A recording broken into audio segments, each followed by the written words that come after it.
Now, what is the Pythagoras theorem? Pythagoras theorem says h square is equals to a square plus b square. Now, what this h square means?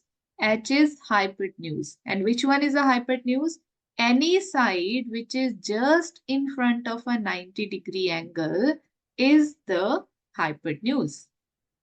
A and B, you can take any. You can take this as A, you can take this as B, you can take this as A, you can take this as B.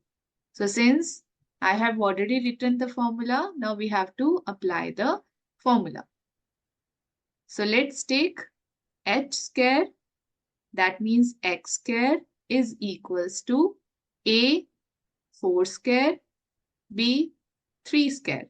Now solve the square part. 4 square means 16, 3 square means 9, which is equals to 25. So x square is equals to 25. If I have to find out what is the value of x, I will take the square root of 25, which is equals to 5.